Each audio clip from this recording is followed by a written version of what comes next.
Right. Do you want everyone muted until it's the time to talk, or how do you want to do this? Everyone should just be able to mute themselves. Leave it Yeah, to everyone I should, like, be trust quiet. everyone. Yeah, okay. Just a warning. Like, if you hear hammering in the background, my parents are building a shelf. They decided for some reason to buy I don't think at that's discount. building a shelf. Okay, They're sure. building Yeah. a shelf, Cap. If anyone has any questions, can they unmute their mic or not? No, No, you I gotta trust everyone. I trust everyone on this. In It's fine. in the Overwatch announcement thing, I'm going to make a new reaction, which will be the pointing up hand thing. If anyone adds their reaction to that, I'm assuming they are going to ask a question, so we know. Right? Look, as for questions, there's like two types of questions. If you don't know a specific word that I mentioned and you want to know the meaning of it, feel free to interrupt me. If it's a question regarding like the content of the session, I would ask you to wait until after the session, because your question might be answered throughout the session at a later point. Okay, yeah, I guess I'll just start it. Just for introductories, I'm Amir. I've been coaching in Overwatch since the end of 2018 at various levels ranging between gold and 4.5. Currently, I am coaching a team in the tier 3 top 6 OD called Kindergarten. And in the meantime, you may have seen it on Twitter. I am also trying to be LFT for a contenders/contenders trials team. Okay. What is the session about? Basically, I want to give a throughout guide to every player of every level regarding Brawl and how to play. Why?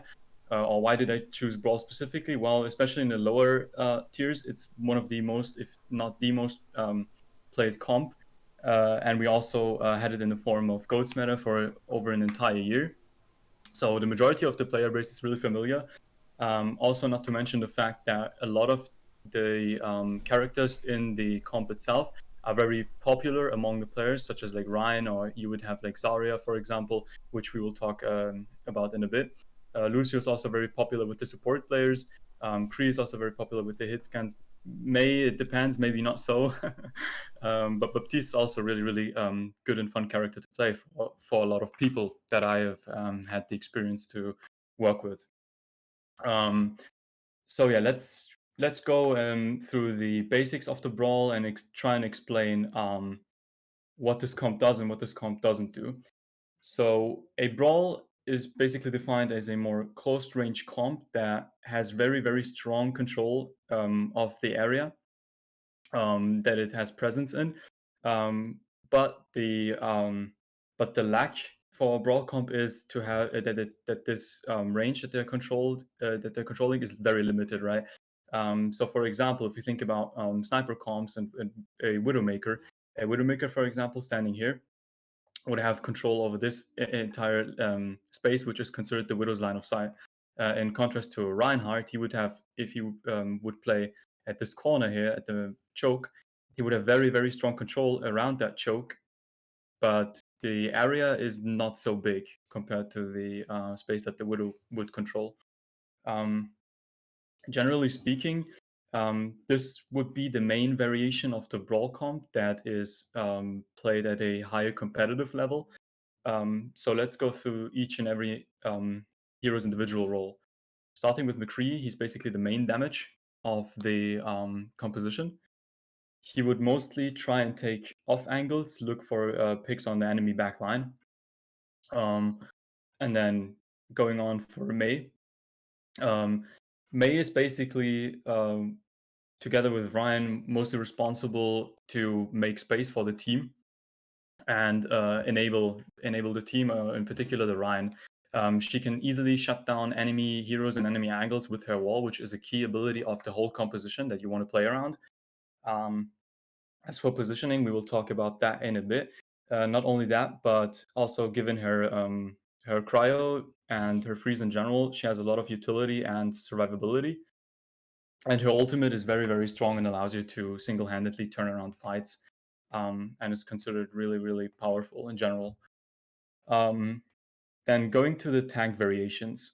So standard pick is mostly D.Va, but you can also basically have Zarya, Orisa, and in some occasions you also can play the Sigma. Does anyone of you know perhaps what the differences are between the tanks, the off tanks? Or could you figure reasons why, for example, you would play a Diva over a Zarya or vice versa? If there is high ground, Diva is better than Zarya. Okay, so we have a few aspects, so let's go through it. What can Diva do and what she cannot do? Diva has vertical mobility, right? She really excels when there's a map that has a lot of high grounds involved, which at King's Row, especially at the first stage, is the case, right? We have the high ground next to Clock, another high ground at Clock. This entire space is a high ground. We also have the high ground next to the statue. We have the statue itself, the cinema, etc. Right? So Diva is really strong when high grounds are involved. Not only that, but her kit also allows her to be played in a variety of playstyles. So Diva generally is very versatile. You can, for example, peel your teammates with the metrics, right? Peel your Reinhardt in general to take away some frontline pressure that he suffers from. Diva can also be played fast and in a slow way. In a slow way, for example, you could be able to support your McCree and take in off angles and protect the off angles, right? You can also use Diva metrics to cancel enemy heals from the Baptiste. So basically, what Diva can do is she can enable people, disable certain people, peel for the backline, enabling the front line. She can negate abilities. If we think of ultimates, for example, you can easily eat a Grav or a Mayult. Hence, those are Diva's strengths. Now, let's compare her to Zarya. Zarya, on the other hand, is more of a late game carry, right? Oh no, let's talk about Orisa first because I think it's going to be better. Orisa is a really strong pick in enclosed spaces, right? Where you don't have a lot of angles that you can play around. An example would be Lijiang Control Center. Orisa is better for like frontline sustain because she has more raw brawl potential than Diva. And she allows for really, really good aggression.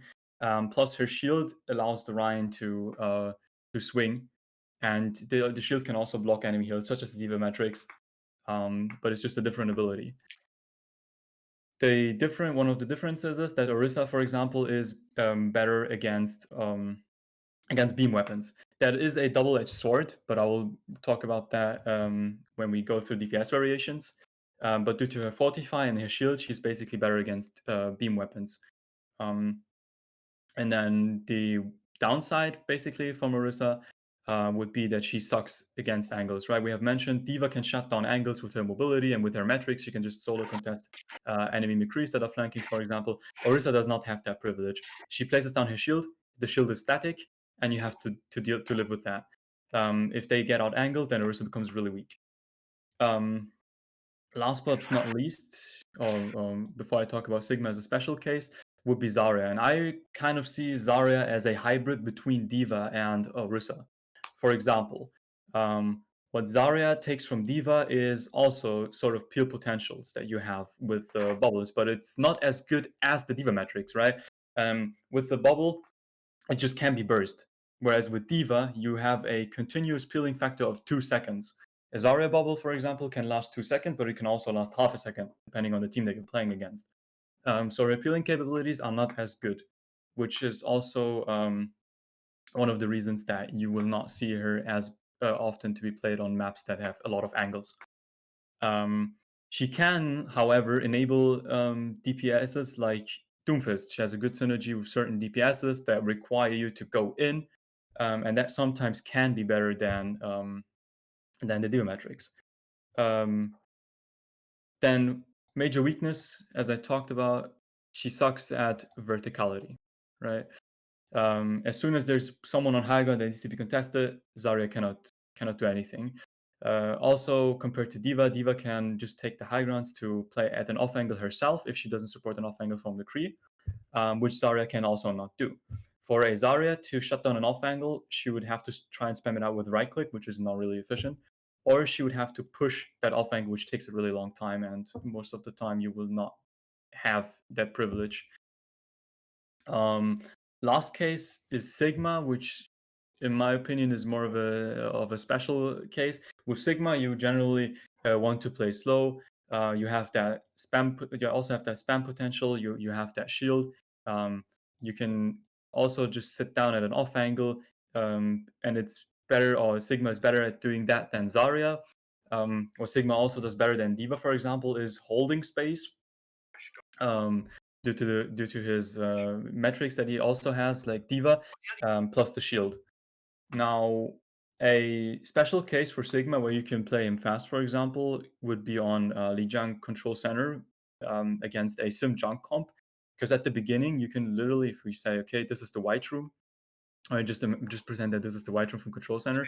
We have both comps clashing, and then if you would play a Sigma and you would immediately rush the white room, you could use your metrics to create space, and then you would be able to eat a junk nade, for example. And this is something that an Orisa will not be able to. A D.Va would, but she will not be as strong as holding that space in the long run. Then let's go through DPS variations. We mostly have McCree. They are really, really good at playing chokes. The Maywall in particular is very strong, right? And you also have the Blizzard. McCree, on the other hand, it's both close and long range damage. Close range, you could also make use of the stun. Let's compare him to Reaper. Reaper technically would have more sustain on paper due to having the Wraith form, the life stealing from his left clicks, and the Southfield, the Wrath, and more HP in general. The only problem is that Reaper basically does less damage to armor than McCree, especially if McCree hits the headshots. But Reaper, on the other hand, does more body shot damage with no armor. The only problem is that at the cost of when you're playing Reaper, your costs are basically low range, less synergy with Baptiste, for example, and less off angle potential, which is why McCree is basically better at doing the things that Reaper can do. Symmetra would be more of a special case, just like Sigma. It would be niche or map dependent. You generally have Symmetra being played at the start to TP the entire team to get positional advantage, and that is map dependent.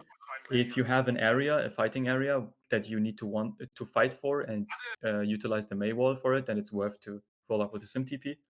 Other than that, it's not really good. Symmetra is also good for forcing points on maps like Hanamura, because with the TP you can traverse spaces without taking any damage. Additionally, you can also reach spaces that otherwise you would not be able to reach before. For example, I'm in main, I want to TP on high ground. That would be possible with the Brawl comp. Although the Brawl comp in general is lacking vertical mobility, right?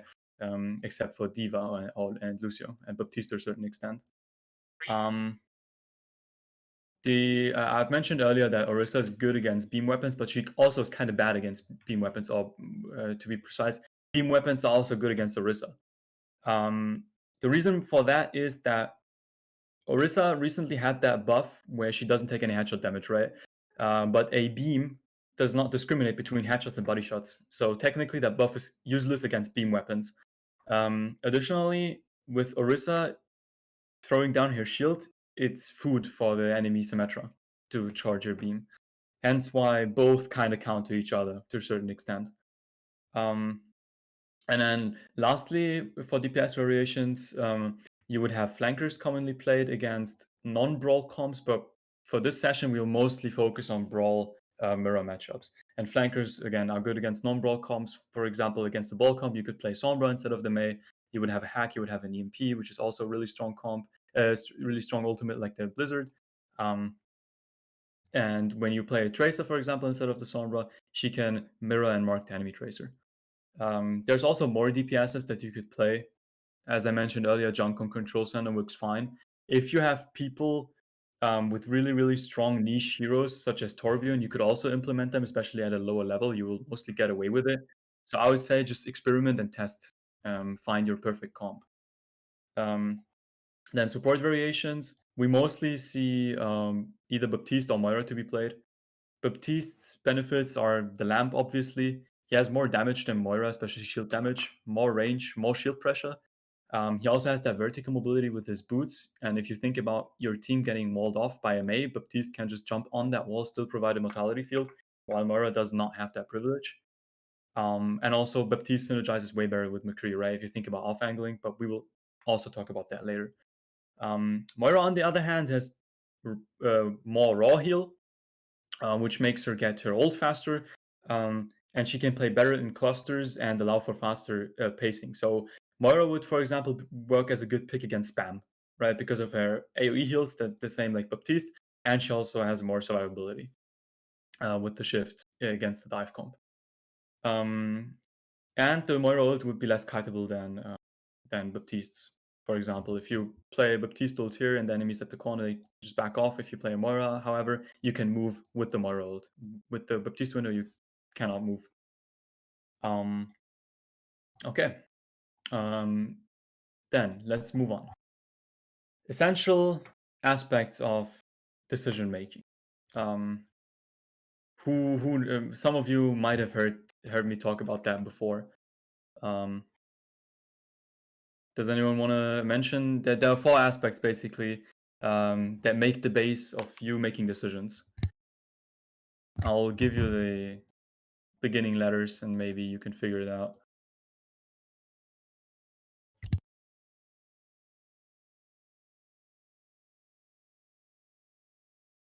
Okay, so the P would stand for positioning, yeah. Mm-hmm. Time. Mm-hmm. Resources. And Yeah. resources. Okay. So for compositions, we would then have to look at the matchup, right? As I mentioned earlier, you need to know what your hero's capabilities and competences. So for example, what changes when we play a brawl with a D.Va while they play a Zarya? Well, as I mentioned earlier, Zarya is more of a late game carry. She gets more damage the longer the fight goes. So as a D.Va comp, you would want to play fast against the Zarya, or maybe play around off angles and abuse the Zarya's weaknesses. Positioning, for example, if the enemy has people on the high ground, we need to consider that, right? We cannot just walk in there and have the enemy shoot us in the back. Resources, most obvious ones would be ultimates, right? Ultimates are the most obvious resources, general abilities, but there are also other types of resources. What else? What other resources do you know, perhaps? Shield HP, D.Va Matrix, Bubbles, MO, and so on. Okay, but those would all be abilities. Yeah. So shields and HP. Yeah, those would be resources. And there's also one key resource that I will talk about later, which is attention. Attention is a really underrated resource. So yeah, depending on how the resource distribution is, you would also need to adjust your decision making, right? If you know that they have a grav, you would want to keep beat for it, for example. Now, how does time factor into account? If you're low, like if you're hitting overtime or soon to be hitting overtime, and you want to do a long rotation, right? Then you would need to think about it because you're pressured to touch the point. You could go more in depth with the decision making, but I think the message is clear. So let's talk about individual possible positioning. So what do the individual heroes do? We said that Kree would, for example, be going for off angles, right? Then we had D.Va, who can, for example, enable it off angle. But she can also decide to go with the front line, enable the front line. She could also keep the enemy McCree in check. Lucio, what can Lucio do? Now, obviously, he's the main or one of the fundamental characters that, together with Ryan, enable the brawl comp to function as it is. Because with the brawl comp, we want to be moving distances, close distance to our enemy to play for our strength. So the Lucio, with the speed, as one key factor of why brawl works as a comp. But that's not it. There's a lot more to the Lucio play. For example, your Lucio can also enable the to disable the enemy front line by playing high grounds, wall riding, and for example, deciding to boop the enemy D.Va back who's contesting your front line, or maybe boop the enemy D.Va back who's trying to contest your Kree. he could also be moving a Rhine inwards so that he's an easier target for your team and perhaps can be walled by the Mei. And a Lucio can also boop an enemy Mei and mark an enemy Mei. Now, where does each character want to position? Preferably, we would want D.Va and Lucio to be on some sort of high grounds. With the D.Va, we can have her on off angles in particular. So, for example, if a D.Va was here, she would be able to mark the enemy backline. And the position of the D.Va depends on your goal. All right. So, if you want to protect the flank of the Kree, then you would somehow need to be in the vicinity so that if the Kree is targeted, you can matrix him out. So, with that being said, let's move on to Mei. How do you position as a Mei in the fight? So, generally, you want to be close with your Rhine, with the main reason that should your Rhine be walled, that you're able to counter wall the enemy wall, so that you don't take a lot of damage, and have your team back you up. Now, what you don't want to do is, for example, stick too close to the Rhine. Why? A general thing, a general motto of the brawl comp is we want to force decisions. If you think about the general aspects of decision making and you focus on comp, you notice that we talk about mirror comps mostly. So, what is the special trait of the mirror matchup?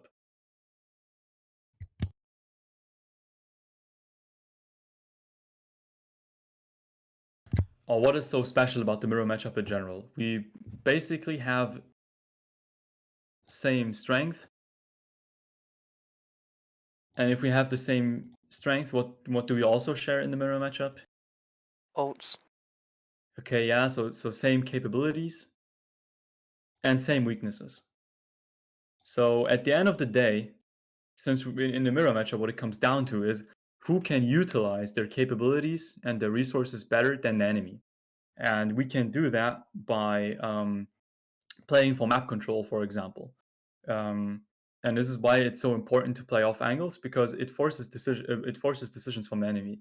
If, for example, if I were to flank as a Kree, and I would have the D.Va with me, and the blue comp, for example, would be focused on this fight, then they would need to turn around and they would need to deal with that off angle, because otherwise, if you let the Kree play the off angle, he would get picks.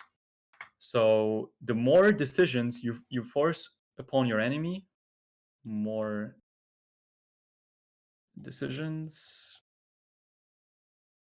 that equals more pressure, right? Especially if it's like decisions that the enemy did not account for, right? So but we will talk about that later when we talk about rotations.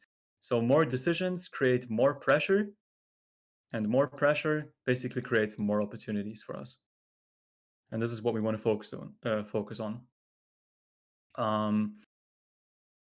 Then yeah, Baptiste, you will mostly be responsible for keeping your team alive. And in some instances, you can also assist your Kree on the flank. For example, if you want to go for a window play, you can also play soft off angles. To get back to the Mei, so you don't want to be sticking too close with the Rhine. The same applies to the D.Va. Why is that? If, let's say, D.Va and Mei play close to the Rhine, they will give the enemy Rhine more ult charge, since the Rhine can just swing at the three of them.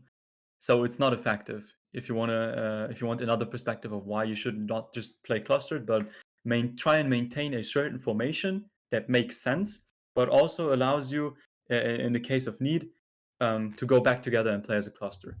Now, as a Mei, you can play a soft off angle if, let's say, the battle between Rhines is happening. What you can do as a Mei is pressure the Rhine from the soft off angle, because what will happen if you do that as a Mei? The Rhine will have to decide. Does he shield normally, like horizontally? If he does, he would get frozen by the Mei from the side. If the Rhine diverts his attention to the Mei, he then gets swung by the enemy Rhine, or gets maybe even gets damaged by the enemy D.Va if she's playing on the statue, right? So Rhine's shield would only be able to shield one angle. So if you're pressuring him for multiple angles, you will most likely either get a good trade or force the decision from the Rhine to back off. And this is what we want, right? In Broadcom, we want to force decisions and create pressure by doing so. Yeah. All right. So how do we structure a fight in the brawl? Generally, in that order, what comes first logically be the ult track, which you don't have in a neutral fight. This is why I put it in brackets. You would then have the scout and setup phase. So let's talk about scout and setup. Possible scouting and setup phases. First of all, who can scout? Uh, Yeah. D.Va PG? too. Okay, generally speaking, everyone can scout because everyone has eyes and a mouth to speak, right? But more or better criteria for scouting would be mobility, right? So we would have mobile characters, mobile heroes. Another criteria would be some sort of self-sustain, right? So a person that would be scouting would need to get out or not be punishable, which both apply to D.Va, right? And most importantly, these heroes should not be afraid to they should not be afraid to give away their position. So if you think about Doom comps, for example, your Doom has mobility, right? To some extent, he might also have some self-sustain, but maybe you have your Doom set up behind the corner on a specific high ground and you want him to hide. So it would not be really well suited for the Doom to scout in this case. Same for Lucio. If you have your Lucio on a position where he can book the enemy in, you would most likely not want him to scout as he needs to hide, right? D.Va, on the other hand, as long as she doesn't need to hide, she can easily scout. So the three most responsible persons to scout would be D.Va, Lucio, and then depending on what type of brawl you play, it could be Moira. And don't be shy if you have the time, right? Even if your hero is not mobile, if you have the time after you win a fight, right, you can reposition. Don't hesitate to scout certain corners and take map control. To find an or maybe I can show you an inspiration of an example for Moira to scout. Right, so here we can clearly see that Shaz threw an orb on through the window on the high ground, and Godsby happened to be positioning for a flank play. So due to the fact that Shaz threw a Moira orb, a damage orb, he scouted Godsby, which then for the gladiators meant that it's a 6v5, and they can immediately force the fight because this flank from Godsby will not only will take ages, but it will also render him ineffective due to the fact that he loses a lot of HP. So here you can see Gladiator starts to engage. It's a 6v5. For Godsby, he's basically useless now for the entire fight. Even if he manages to enter the fight at a specific point, the trade will already be in the favor of Gladiators. And in addition to that, he will probably die because he has no resources anymore. Okay. Then let's do rotations. What options do you have? You arrive at the choke. You see the enemy is on low elo. Let's cover low elo first. You will most likely not even see the enemy, or the enemy may give themselves away at the choke and hide the Mei. So what should you be doing first when arriving at the choke? Scout for the Mei. Scout for the Mei. Okay, so we are in the scout phase, right? What we can already do is, for example, have our D.Va roll out on the high ground. Use her mobility, roll out on the high ground, and you would immediately be able to scout that Mei. All right, so you don't fall for the wall. Now, let's say Mei is with the enemy team, and when we scout it, we recognize that the enemy is playing at the statue. Now, we have a variety of rotations we could choose from. Where can we go? Top right, statue. Statue, you say? Yeah, right to statue and top right. Okay, no, let's focus on statue. So number one is we meet them and take the fight at the statue. Number 2, where can we push?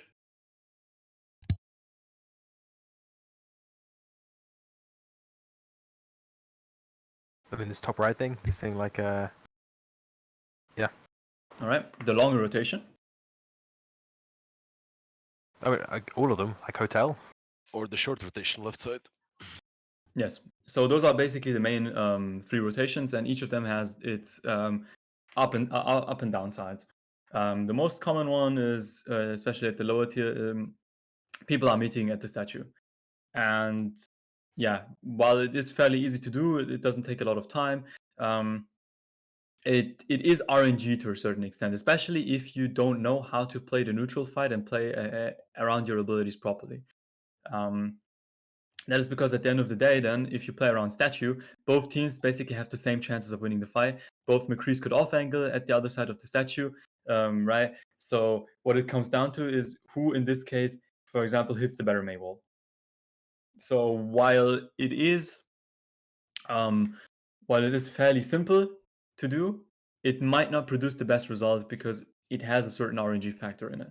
Now, how can you negate that? So what the defender has for an advantage, or let me ask first, what is the advantage of the defender? Holding a joke. Okay. Just like positioning. Okay, yeah, the defender, basically, especially when you think about the start of the fight, they already set up, right? So the defender can decide, if the defender wants to have a flanker, they do so. You will not see that because the fight or the game hasn't started yet, and the defenders have time to position before the game even starts. But what I'm on about is the defender basically decides the where. Where does the fight happen? If you think about other maps apart from King's Row or like Havana or Route 66, you will find that the enemy holds your spawn, right? So you as a defender could technically say, all right, we want to hold this choke. Then you can hold this choke. If you decide to hold their spawn door, which on this map would not be very wise, but you could do that, right? And the enemy could not ignore you. So if you want the fight to be happening at the spawn, you can do that as a defender. Now, what is the key trait of the attacking side? What do they decide? When? The when, exactly. So for your team, right, if you see this, them playing at the choke, you can either decide, okay, we want to take that fight, but you can also say, no, we're going to wait 4 minutes and let the game be over. Now it's an exaggeration, but you could do that in theory, right? What you can also do is you can certainly influence the fighting area to a certain extent by doing long rotations. So as we mentioned earlier, if you decide to push for the hotel, you can shift the fight area towards this point, right? Because the enemy would try to match you. Maybe the enemy tries to interrupt your rotation, but you can influence to at least a certain extent where the fight area will be. Now, the key advantage of the rotation is that, which basically means that you can force the enemy out of their set position by rotating. And if the enemy did not play for a rotation or plan for a rotation, you can catch them off guard. So let's have a look at certain examples of the Overwatch League. Okay. So here, NYXL decided to go for the long rotation, right? As you can see. And what NYXL basically does is they go through, they drop, which means that now, instead of the fight happening at the statue, the fight happens on point. Not only that, but if you pay close attention, I know it's kind of hard to see, but there's a silhouette on the high ground, and that silhouette, those silhouettes are basically Jonek and Nenny, because they're being left on the high ground. Because the one key advantage of the rotation is if you're rotating behind the wall, the enemy cannot see you. So if you decide to hide 2 people here on this high ground, your team drops from there, and the rest, your backline is shooting from the high ground. They A, have the better position on the high ground, they're safer, and B, they also have an off angle. And it will immediately force London, in this case, to make a decision that they did not plan for. because they're not mainly predicting that NYXL is going to leave their backline on high ground. Another example is when you are the defender, right? You can also scout the enemy's rotation, which is what you want to do with the D.Va, for example, like we can see here. Toronto scouts that the D.Va is doing this long rotation, and they're sending their D.Va on an off angle already and try to meet the fusion there. So what is who has the advantage in this case? Is it Toronto or is it Philly? It's Toronto, isn't it? Yeah, it's Toronto, and why? They have the off angle and So Philly resources. Philly now basically have two options. Either they push through this, and this is a narrow choke, an absolute narrow. This is hell to push through as a team, and they would be immediately greeted by Toronto, who are going to be on the high ground, plus D.Va on an off angle, right? So the problem that Philly had is they did not consider for Toronto to be meeting them on the rotation. How they could have done that is, let me open back my stepper now. When you take that rotation,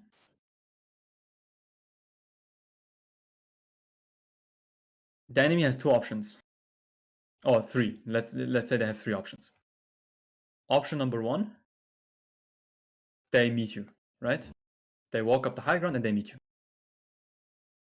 Option number two is they meet you, but instead of taking the long rotation, they would use a wall to wall themselves up. Now, the disadvantage of this is that they obviously, since they use the wall to get up on the high ground, they would not have it to wall off the choke anymore. And the third option is they give away their space and make the fight happen on point. So they would counter rotate and maybe try and play around the point, because they think that they don't have enough time to take this long rotation to meet them, right? Which is also a very common risk.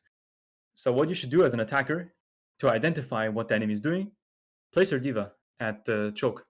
She can still scout, and then once you know what the enemy is doing, right, you can still decide for whether you want to take this rotation or maybe go back, which is what Philly does not do.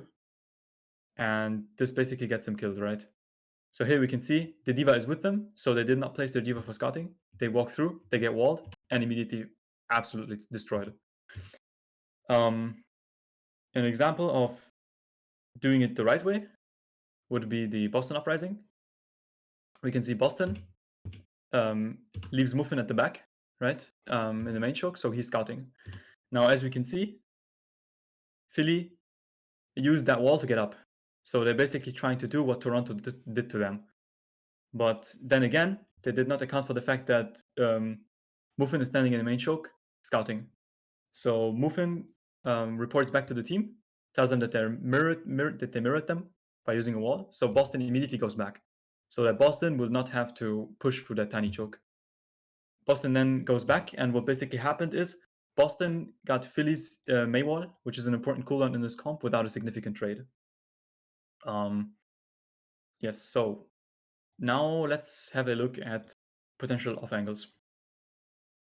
Now, as I mentioned earlier, for Kree, it's very easy to do off angles because off angles forces decisions from the enemy, right? They need to devote resources to shut down that off angle, and attention is a really, really valuable resource that should not be underrated. So here we can see that Carpe is setting up for the off angle, and what in the hope of him allowing his team to push for the main choke, because otherwise this choke is very narrow at the King's Row 1, and it's really hard to push through. So Carpe starts poking, so he forced a bit of the attention. He then decides to go back, even though they forced him out, and now he should be aware that that Toronto knows that he could try again. So Carpe nevertheless goes in, gives his position away. As you can see, right as Beast takes a look at Carpe, it's basically the signal for Philly Fusion to push in. And even though Carpe now gave his position away and dies to Surefour, it's still a huge success, because in this case, Philly has the Ana ult. which is a huge tool of shifting the tempo into Toronto's favor. Not only that, but even though Shurfor got the kill on Carpe, it took him a long time to even make this rotation to Carpe, and then it took him some time to kill Carpe, which in this case means this fight it was effectively a 5v5, even though Carpe died. And the reason why, so we can see here, Shurfor has to go back into the fight, and now he's fucked, right? Because Toronto cannot protect the flank anymore from Shurfor. So Poco goes and assassinates him. This is how we can use flank plays to effectively turn the fight into our favor, our advantage. Okay. Then let's look at another situation. How to not do the flank. So there are three main conditions for the flank. One would be timing. Can you imagine what I mean by timing? It's like if you go too early, you just die. If you Yes. go too late, you're just not worth it anymore. Yeah. So as we said that flanks split the enemy attention and force decisions, the attention of the enemy team can only be split if both the flanker and the rest of the team, the core, aggro the team together. If only one of them aggroes, then the other is basically, then the play does not go well and is basically useless. A second condition for a flank to work properly is you need to be able to protect the flank. What do I mean by that? If your flanker gets pushed, you can initiate a counter push. Right, as we saw earlier, Carpi started the flank, he died, but at the same time we managed to get a trade because Poco pushed him back. And the third condition would be prevent stranding, which what I mean by that is, let's look back at the step banana map. If, let's say, your Kree starts flanking Hotel and he gets walled off, he would not have an ability, or he would not be able to, let's say the Kree is an Hotel and the enemy team walls the Kree flank off, then the Kree would be able to re-enter the fight because he has these two doorways, right? In other cases, however, if the flanker happens to be walled off and he cannot re-enter the fight through a second doorway, then the flank is really bad. All right, so this is like the third condition of a proper flank. Now, let's see at the flank that was executed very poorly. So here, as you can see, Jerry attempts for the flank, but the problem is that Boston was not applying pressure on the enemy team to begin with, so the flank didn't go very well because they just poked him out. So he effectively wasted his time. Let's look at another situation from an actual game that I played with my team.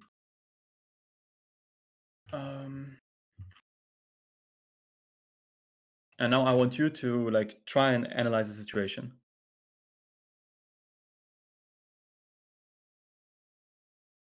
This is a bit inspired by by an Overwatch League play. So what is basically happening here? Someone wants to explain. So basically, the core starts rotating up towards like to meet enemy core, while the Kree has a nice off angle from main. All right, and now why is that a good flank? Let's go through the three conditions of flanking. Number one is the timing. How can we see that the timing was fine? We can see that since Team Green did not push the enemy. They wait for the McCree to set up since they know the Kree has a long way into the main choke. So the criteria of timing is fulfilled.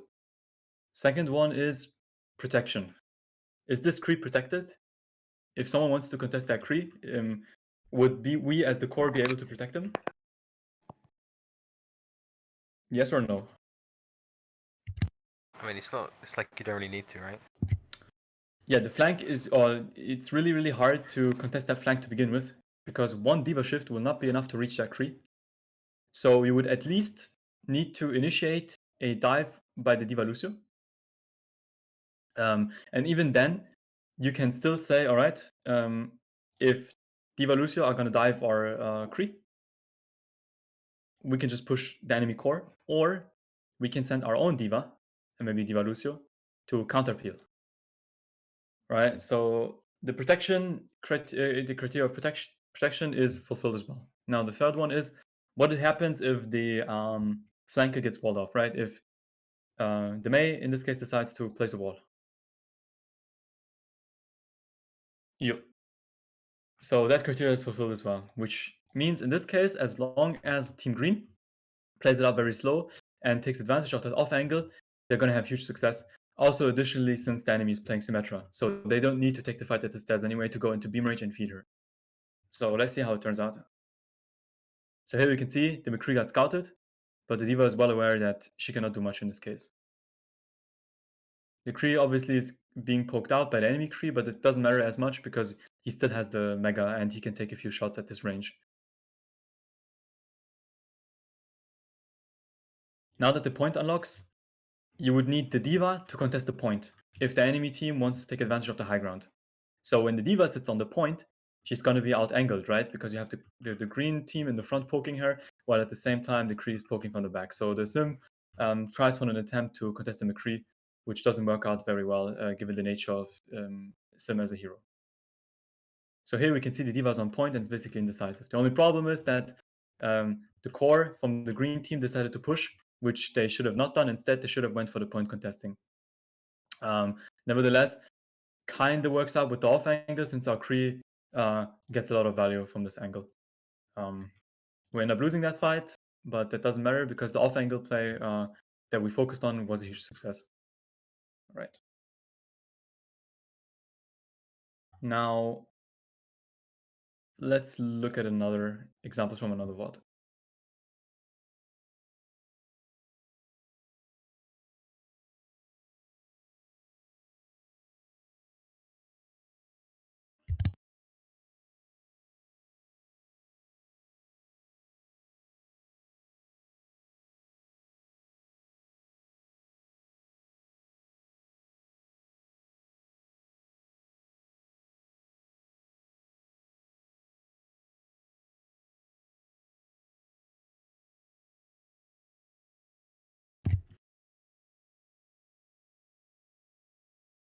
Okay, I'll play this in a slower speed, so you can maybe see what happens. Okay, what can we say about the positioning right here? Look at Team Blue first, see their positioning, and then look at Team Red's positioning, and maybe we can already analyze what the plan of Team Red, in this case Yellow, could have possibly been. So, what do we see with Team Blue's positioning? What sticks out? The diva sits on statue. Okay, so the diva sits on the Lucio at the top. statue, right? And Lucio sits on the top. The top position from the Lucio allows him, for example, boop the Rhine inwards. Should he decide to push in, or maybe boop the Mei away. Should the Mei decide to push into the Rhine. And then what does Diva's position allow her to do? Counter enemy off angle. Yep, right. So we can already see the Kree from Team Yellow is trying off angle, and our Diva will be able to keep that off angle in check. What can the Diva additionally do from that position? Peel for the core. Peel for the core, yes. And what else? If you think about boops, she could also from this position. She could Split from the this core position. from the Rhine. Yes, she could boop the Rhine also, just like Lucio. And on top of that, if the Rhine from the yellow team decides to push in, the Diva can just poke the Rhine from behind for free, or poke his backline for free. Okay. So what happens in this fight is we can see the Kree attempts for the flank, gets a stun on the BAP. At the same time, Red Team Yellow is starting their aggression, right? Which is the timing factor of the off angling. However, the Diva matrixes the BAP, so he manages to live. But at the same time, the Diva from Team Yellow notices that the Kree went on the flank, So in order to get the Kree out, she decides to use her shift to protect the Kree. And now to see to what extent you can play the pincer pincer strat and marking backlines as the diva. As you can see here, Team Blue's diva goes for the 1v2 that he should not be able to win. But it's not about winning in this case. Again, it's about attention. Because right now what is happening, their diva is protecting the Kree. So both the divas are not in the fight, which is basically a neutral 5v5. But since the Kree is also being contested, it basically makes it a 5v4 in the favor of Team Blue. So here, as we can even see, which is more of an individual or mechanical difference, the diva decides to stick on both of them. Diva even manages to force the red diva out, winning the 1v2 effectively, and also goes for the Kree and manages to get the kill. All right, so this is why playing diva on the off angles can be really useful and important. And even if the diva trades the mech in the process, if Team Blue manages to get more value by, for example, getting a pick on the Rhine, it's absolutely worth making that trade. Then let's skip to the next situation. So we've mainly talked about the scout and setup aspect for fight structures. Let's actually go through planning. Now, generally speaking, with plans, your plan would need to have like a few components. I'll call them components. There's 4 W questions, right? This is more of a simplified. This is more of a simplified form of the fight planning, and we will elaborate on them. So, what could be the first question? Alts. Okay, if you think about the W word. So it's like what? Yeah, so what? Oh. With what we are talking about, what is the win condition? This win condition could be ultimates or certain plays. So if you think about the neutral fight, ults are obviously not involved. So one condition could be we play the Kree on an off angle. As you saw on Oasis earlier, right? The win condition here was we play Kree on an off angle, we play slow, we get value out of the off angle. What would be the second question? Where? Okay, where would be number 3? When? Just when? The when, yes. So when basically refers to when is the win condition met, take the fight. If you watch other coaches' videos like Natter, he calls those conditions like triggers, right? So for example, if the plan is we want to use the May ult as a win condition, or in this case, Team Blue has it. You can just mark Team Blue. Team Blue wants to use the May ult as a win condition. Then what would be the when? When is a good, appropriate time to use the May ult? When they want to engage. If you think about how to prepare the May ult properly, what will otherwise happen if you just throw the May ult in? It's gonna get eaten. It's gonna get eaten. So we want to make sure that the diva on enemy team has no metrics, right? So the when would be, all right, May ult after metrics. Then third question would be the where. So where refers to where, obviously, where do we want to take the fight? Some positions are in our favor, some positions are not. If a position is not in our favor, as we talked earlier, we can do a rotation, force the enemy to counter-rotate, and then maybe we can shift the fight area to a more favorable place. And then what would be the last question? I actually don't know. It would be who. And not in this case who asked, but who could be a potential priority target. Right? With certain plans, you might want some priority targets. For example, you know that the enemy, let's say your plan is hard push into them and bait something, right? Bait something like a Mei ult. Then your main target would be the Mei because you want to pressure the Mei to bait her ult so that your diva could eat it, right? So this, for example, could be this could be an example for who to target. Other examples, if you're not playing Brawl, you're playing a Sombra comp, you have an EMP, you use that EMP, and then after the EMP, you want to focus a certain individual. So the main challenge of all that thing is of the whole thing is that both teams basically don't have much time, right? So in the lower tier, you have like 10 seconds of doing the fight plan before the enemy is at your doorstep. In the higher tiers, you maybe have 5 seconds. And if we think about all the things that we just covered so far, that much of input to just process in 5 seconds is nearly impossible. Like humans are imperfect.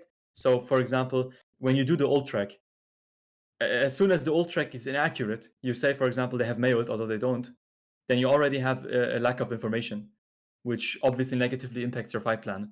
Then, since you have like 10 seconds full of pressure, you have pressure to perform, especially if it's an official match, you have the hectic.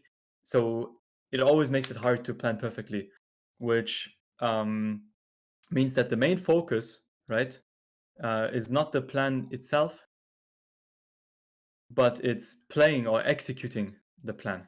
Execution is definitely way better than the plan, because if a plan is executed properly, so in the example of our mailed, if we say, all right, we are going to do the mailed, maybe they have countermeasures against that mailed that you don't know yet because your plan was not perfect. It doesn't matter, because if you say, all right, we're going to do the mailed, we bait the diva metrics, and then we use our speed amp to push into them, and then use the mailed, you might still win the fight. So execution is way more important. So here let's have a look at this fight. Also another good example of rotations. So here, Team Yellow decides to do a rotation. What happens is Team Blue obviously did not plan for the enemy to do such a rotation. So here we can see they're playing at the back of the choke, which is not a favorable position, especially if you think about it in hindsight. Then the enemy team, they wanted to enable their high noon, right? And if they would have played the high noon in this choke, they would have been just walled off, right? Here, it's much harder because no matter how you wall in this alley, you can just walk around the wall. And it's also easier for the team to destroy the wall, and the backline has way more space instead of like pushing through this tunnel. So here we can see that Team Blue absolutely got outplayed just by the fact that they didn't plan for a counter rotation against Team Yellow's rotation. An example of the mail that I talked earlier, what happens if you don't prepare ultimates. Let's talk about ultimates first. You have main two key differences. You have enabling ults, and you have finishing ults. Now, could you think of what the differences are between enabling and finishing ults? What does an enabling ult do, for example? It's like coal, right? Yeah. It's so Coal an is enabling. An enabling ult is basically an ultimate that you can use at any given time, and it will get a certain set amount of value.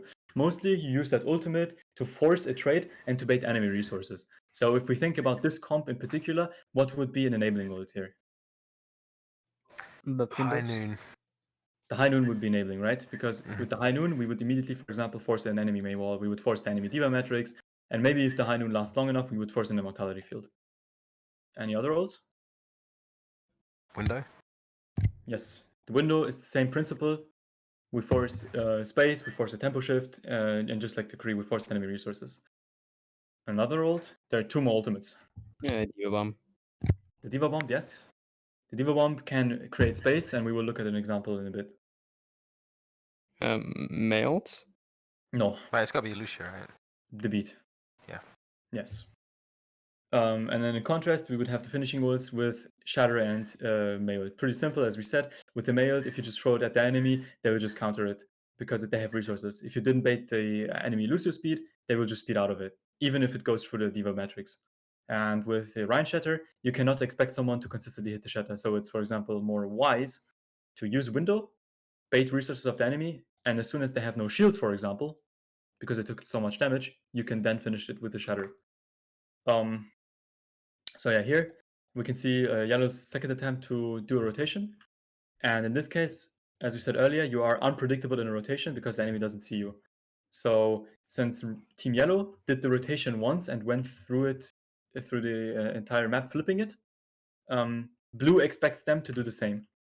What they didn't expect was the yellow team to stop, cancel the rotation, and push into team blue, which was not a wise idea because the off-tank from team blue had the awareness and therefore ate the Mei ult. So this was a really bad move from team yellow, using a finishing ult at the beginning without properly preparing it. So this is the price they had to pay. Then also let's look at another example of how we can use counter rotations to our advantage. So I said rotating as an attacker is really good because it forces you to put the enemy in a position that they maybe don't want to play in. But at the same time, while you cannot see the enemy while they're rotating, they cannot see you. So what you can do is, or what Team Blue does here in this case, they hide the Lucio, and the Lucio was not to be seen since Team Yellow was behind the wall. They didn't have a D.Va scout. So what happens is the Lucio is waiting for the appropriate time, and he just goes in, boops the Rhine, and there's a quick shadow to finish. Okay. Another example of good place and ult planning.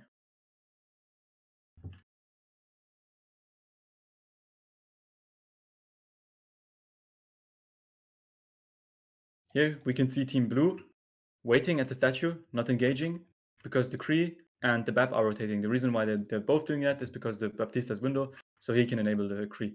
This rotation here is quite problematic, since if the enemy scouts it, they can just push the core, right? Which is why I'm not a fan of this particular play, but I still like the attempt, and it still works out because the enemy just lacked the scouting, which was the job of the D.Va mainly, and the Lucio, who are playing really passively. So here, we are opening with the window. The D.Va already gives up at contesting because it's impossible for her. We're contesting the window with McCree. And here in this case, the enemy did not plan properly for a counter rotation because they split. You can see some of them go around the statue, some of them go through hotel, and then at the end of the day, the Rhine stays there. What they could have done is use the metrics and just go back to hotel if they planned for that, which they didn't. So here, this off-angle play with the McCree absolutely allowed us to dominate and win this fight. Then, this is going to be the last aspect, how to push through chokes. Essentially, there's three ways to push a choke. Number one is you invest resources to push in. First of all, you would need to scout, right? Because especially when you play against a Mei, they tend to like hide their Mei at an off angle. Best example, Lijiang Control Center, right? If you lose the first fight, the Mei is going to play at your spawn and on the left or the right side behind the door frame. So we would need to scout. Then you have three options. From the clips that we saw earlier, one option would be split the enemy's attention by going for the flank. And it will force the enemy back because if you play a flank, you control more space of the map. So the enemy has to respect that. The second option would be to use resources to push into the choke. If we think about resources that we can use to push into the choke, what examples could you think of? Mei wall. Okay, so in the case of our Mei, right, let's say the Mei is hiding from Team Red. And then we would scout that by sending someone on the flank. We would say, all right, Mei is on the left side. We can then decide to wall the Mei and push in. What could we do? How could we otherwise push through the choke?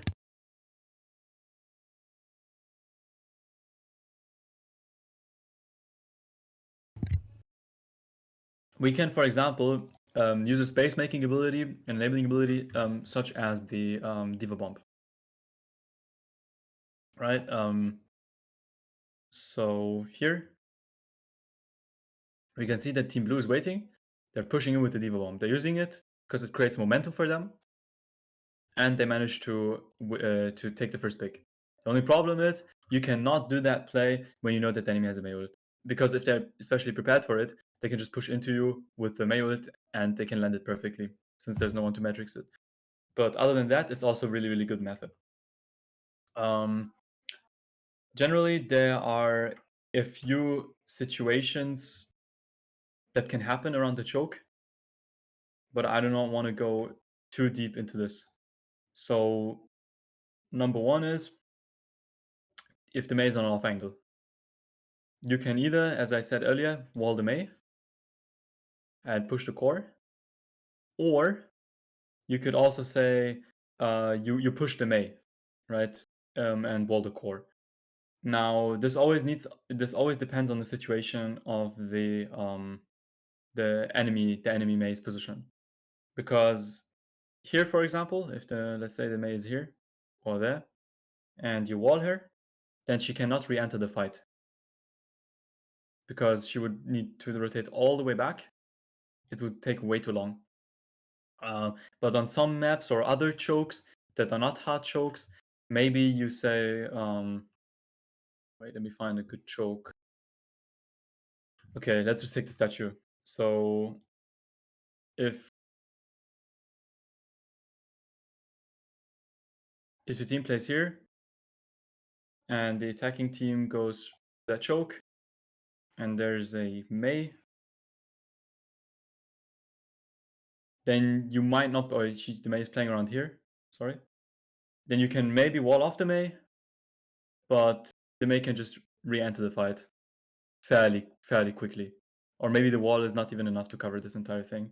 On other maps, it's easier to demonstrate, but I think you still get the point. Another thing that you can do is if the map, and that depends on if the map and the choke is large enough. If you know that the Mei is behind this wall,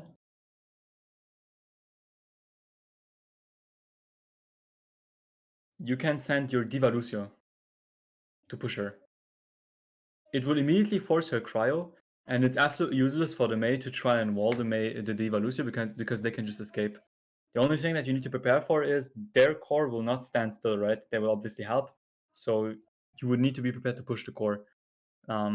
The risk of it is that you're devoting 2 persons for 1 Mei. So this right here effectively becomes a 4v5 that you need to win. So it always depends on the situation.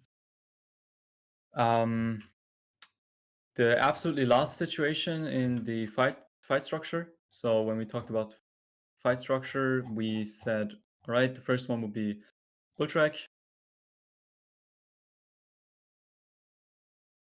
which doesn't require a lot of elaboration. For that, you can also just watch other coaching videos that go a lot in depth into that. Then we covered scout and setup. Third is a plan, right? We distinguish, especially when involving ults. We want to know our win condition, and that depends on the comp that we're playing, the comp that the enemy plays. Remember the 4 essential aspects of decision making.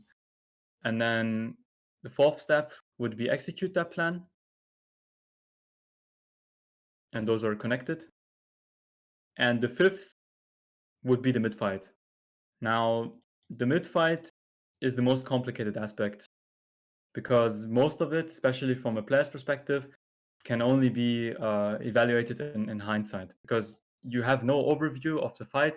You just see the kill feed.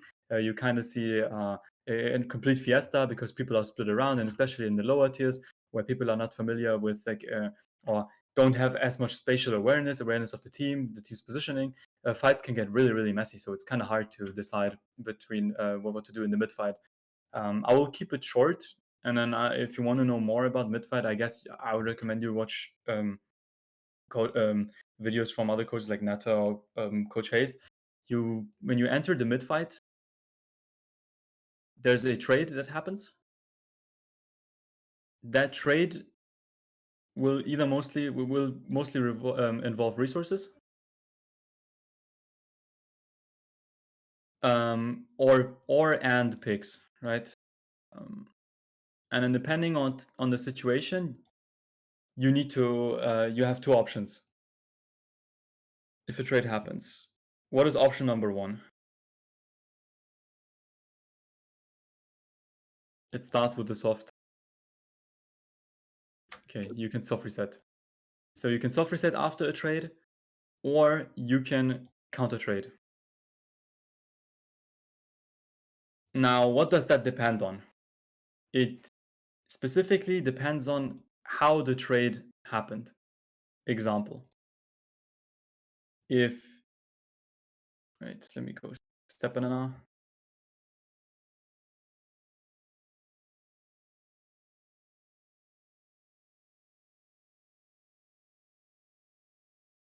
If your Kree dies to the enemy Kree while dueling on an off angle,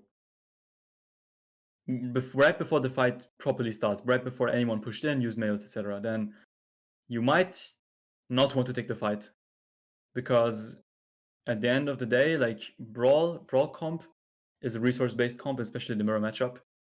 So if they have one more player, they basically have more resources by default. In the brawl itself, we have the when we enter the mid fight and the trade happens, we have up and down times. The uptime is basically when we have resources, and the downtime is when we don't have resources. So normally when a trade happens, right, in the books, both teams would use Maywall, use Immo, whatever. Then usually both teams are pretty low on resources. But when a situation like this happens, maybe like no team usually then has invested any major resources. So both teams technically still have the uptime, but the difference is one team lacks a player. So in those situations, you maybe want to stabilize rather than hitting the trade. A situation where you could trade is all right. They used their resources first. They went in for the Maywall. They went completely all in. They picked Orion. We also used resources, but we still have some left. So then both teams, or in particular Team Blue, would be in a downtime, in a down phase, right?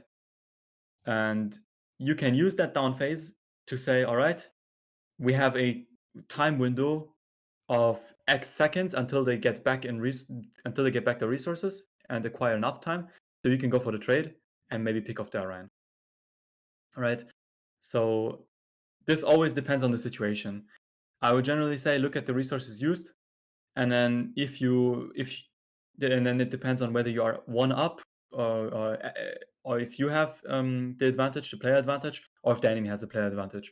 Usually, when you have the player advantage after a trade, then you want to soft reset and stabilize, because then if you are Team Blue, right, you would be at a downtime. So let's say you're Team Blue, you pick the enemy Ryan, you're 6, they're 5, then you would expect Team Red to push and go for the trade.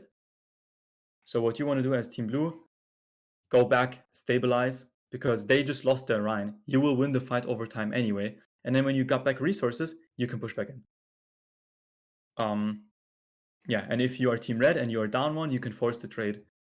There, in some cases, you can also stabilize and then trade later, but this gets really complicated as it matters what does the map control look like, who has control of what areas, how is the ultimate situation looking like. So I don't want to go in depth regarding the mid fight. This is really complicated. Yeah, so actually that's mostly it for my part. Main takeaways for the brawl comp: we want to be controlling the map. Since brawl lacks mobility and they generally lack map control, we want to play off angles to ensure that we have some degree of map control. We want to structure our fights properly. The fight structuring order: all track, scout and setup, plan, and then execute. For the scout and setup, we have specific scouting heroes. Make sure that you, especially when you're attacking, since you can decide when to take the fight, put more preparation into the fight by doing longer rotations, so that you have higher chances of actually winning the fight, rather than just running it down main and pray that you win it. And the plan always depends on who you want to play around, what is the win condition, and how can you enable that win condition. Remember the differentiate between enabling finishing ults. Try and play around your players. And then you should be better at playing Brawl. Okay, do you have any questions?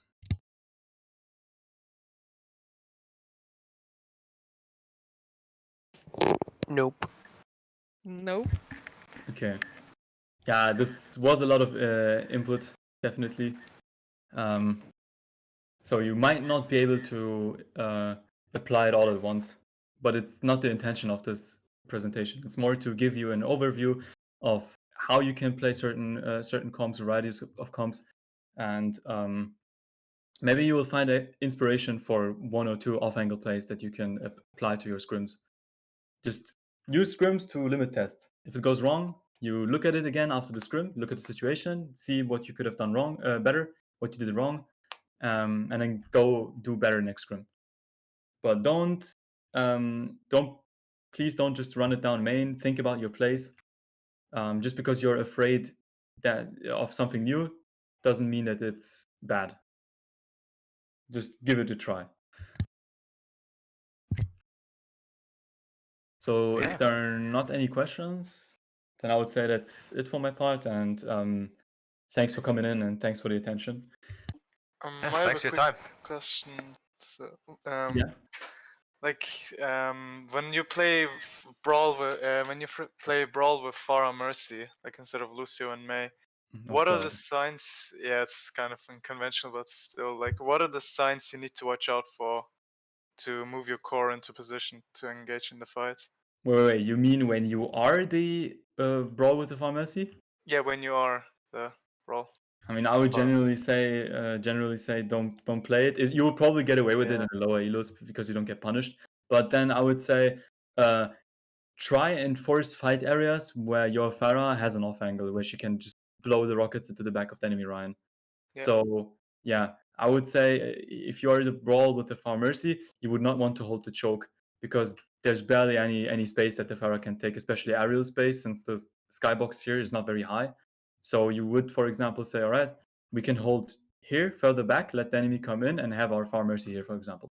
She would have natural cover, a mini. The Mercy can also reset and passively heal herself, and then you would take the fight area towards the point. In this specific example. Okay, thank you. Okay. Any other questions? I won't have any right now. I'll probably message you later. Yeah, it's fine. You can also message me if you have any questions later. I'll be happily answering them.